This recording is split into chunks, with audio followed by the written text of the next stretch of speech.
ክቡራትና ክቡራን የዚህ ቻናል ቤተሰቦች እንደምን አላችሁ? ዛሬ ደግሞ በአዲስ ስራ መጥተናል።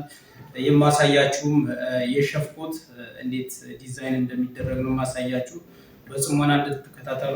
ከዛ በፊት ለቻናሉ አዲስ የሆናችሁ ሰብስክራይብ፣ ላይክ፣ ኮሜንት ማድረጋችሁን እንዳትረሱ እያልኩኝ ቀጥታ እንዴት እንደሚሰራ አሳያችኋለሁ።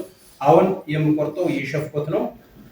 የሸፍኮቱም የምታዩት ቁመት 74 ቁመት 74 ትከሻ 48 ደረስ ስፋት 108 እጅዬ ቁመት 62 የሆነ ነው ማሳያችሁ እና በሶኬት ሪባን ነው የሚለው እና እያንዳንዱን በጽሞና እንድትከታተሉ እጋብዛችኋለሁ። ቀጥታ ወደ ስራችን እንገባለን ማለት ነው።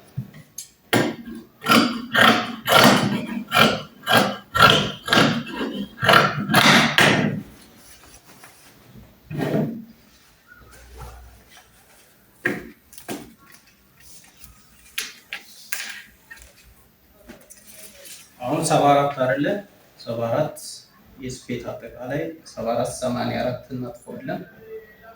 84 10 ጨምረን ማለት ነው። ያው 10 ሁሌም ወርኪንግ ስፔስ ነች። እቺን 84 ላይ እንቆርጣታለን 10 ጨምረን ማለት ነው። ከዛ እያንዳንዱን ስቴፕ ባይ ስቴፕ አሳያችኋለሁ። ተከታተሉ በጽሞና።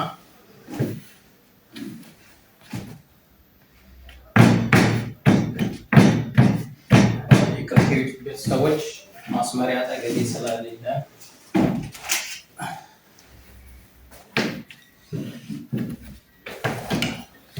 ይችን ጠርዟን እናስወግዳታለን። ምክንያቱም ለስራ አመች ስላልሆነች እናነሳታለን። ከዛ 8 ሴንቲ ከፊት ለፊት ማርካ እናደርጋለን። እዚሽ ጋርም እንዲወርደን 8 ሴንቲ ላይ ምልክት እናደርጋለን። ከዛ እነዚህን እያንዳንዱን ነጥብ በማስመሪያ እናገናኛታለን። ከዛ ይቺ ቀጥ ያለ መስመር ካሰመርን በኋላ ይችን እንደዚህ ጥፍ አድርገን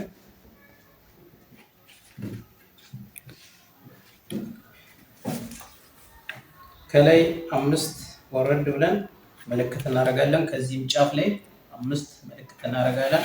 ይችን በማስመሪያ እናገናኛታለን። ከዛ ትከሻ አንገቱ 7 ሴንቲ እንገባለን። እዚህ ቻናል ቤተሰቦች ትከሻ 48 ነው የሚለው 48 ሲካፈል ለ2 24 ነው። የስፌት 1 ተኩል 25 ተኩል ይመጣል። ከዛ ደረስ ስፋት 108 ላይ ለ4 አካፍለን 27 ብብቱን እንወርዳለን።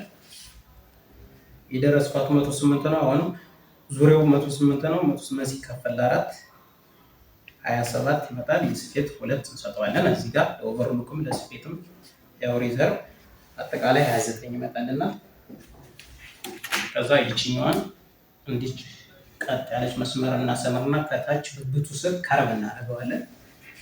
ከዛ ሁለቱን ነጥቦች ቀጥ ባለ መስመር ማገናኘት ነው። ከዛ ይችኛዋን አንገቷንና ትከሻዋን ይችም በመስመር እናገናኛለን። ከዚች ጋር ጀርባዋን 3 ሴንቲ እንወርዳታለን። ይችን እንደዚህ ቀርባ አድርገን ይችን በመቀስ እንደዚህ እንቆርጣለን ማለት ነው። ከዛ ያሰመርናቸው እያንዳንዱ ዝንፍሳለን በቾኩ ላይ መቁረጥ ይጠበቅብናል።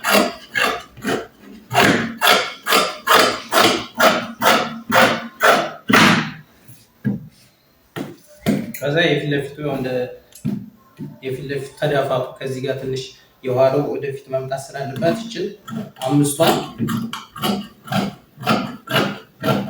እንቀንሳትና ከዛ ተዳፋቷ የፊት ለፊቷን ኢንክላይን መስመር አድርገን ይችን ከዚች እስከዚች 5 ሴንቲ እንቀንሳለን።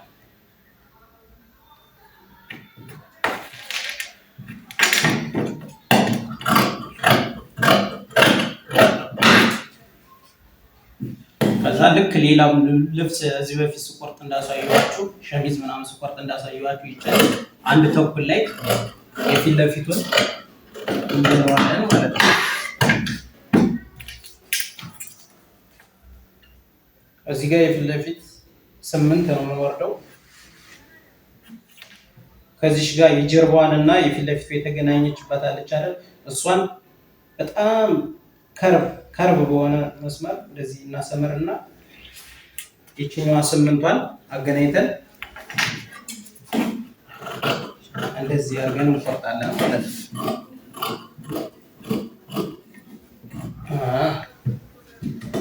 አሁን ይሄ ዋናው ቦዲው ነው። ቦዲውን ጨርሰናል። ግን ምንድነው ሞስተራ ያስፈልጋል። ሞስተራውን ከዛኛው ጨርቅ ላይ ይቺ ፓሌታ፣ ምክንያቱም የሸፍ ቋሚ ፓሌታ ስለሚሆን 50 ሴንቲ ላይ ቆርጣትና ችካር መደረጋታለን። አብዛኛውን ጊዜ ይሄን 6 ሴንቲ ነው መስፋቱን የምናደርገው። በታች አንድ ተኩል በላይ አንድ ተኩል ሲቀናነስ 3 ሴንቲ ከ6 ላይ አልቃ 3 ሴንቲ ትመጣለች ማለት ነው። ይችኛዋ ብዙ ጊዜ የሸፍ ሲሰራ እጁ ላይ ኪስ ስለሚኖረው ለሹካ ለምናምን ማስቀመጫ ስለሚጠቀሙት ሸፎች ይችል ለኪስ እንጠቀማታለን። ብብቱ ስር ይወጣቸው። ከዛ ወደ የት ነው የምንሄደው? ቀጥታ ወደ እጅጌ ነው የምንሄደው። እጅጌ እንደነገርኳችሁ እዚህ ሳይዙ ላይ 62 ይላል። የስፌት 5 ሴንቲ ይሰጣውና 67 ላይ እንቆርጣለን ማለት ነው።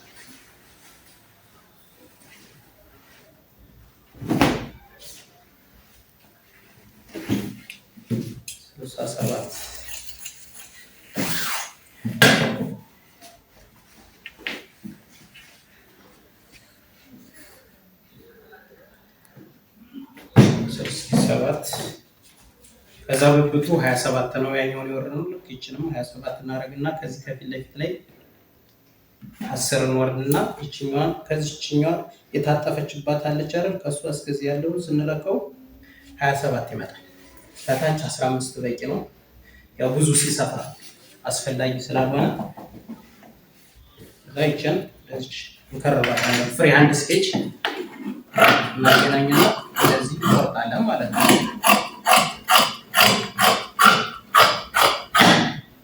ይሄው እጁ ተቆርጧል። አሁን ምንድነው የሚቀረን?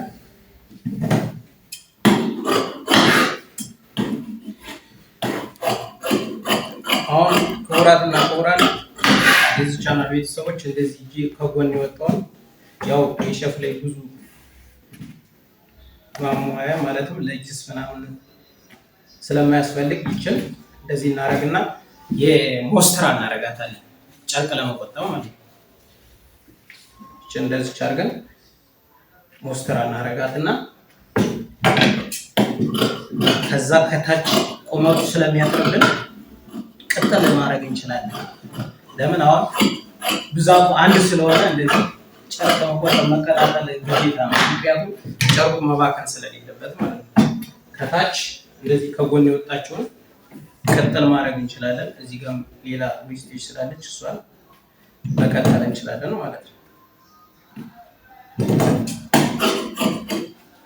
አሁን ይችን እንደዚህ ስንቀጥላት ይኸው ቀጥታ ትመጣለች። ምክንያቱም መባከን ስለሌለበት ማለት ነው።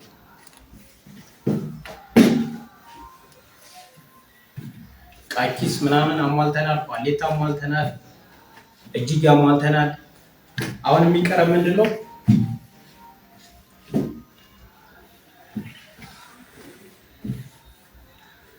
ምንም የሚቀረን ነገር የለም።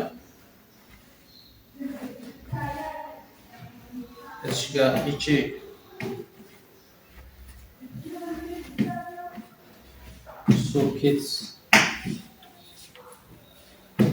ሶኬት ሪባን ስለሚል እዚህ ጋር አስቀምጣታለን።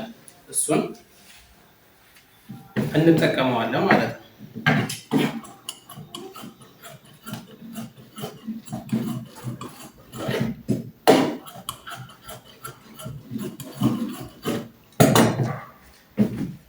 ይሄን ይመስላል የሼፍ ኮት አቆራረጥ።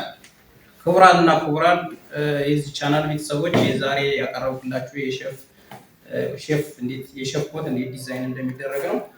በሌላ አሰራር እስክንገናኝ ቻው። ለዛሬ ይህን ይመስላል። አዲስ የሆናችሁ ለዚህ ቻናል ሰብስክራይብ እና ላይክ እና ኮሜንት ማድረጋችሁን እንዳትረሱ እያልኩ ሰናበታለሁ። ቻው።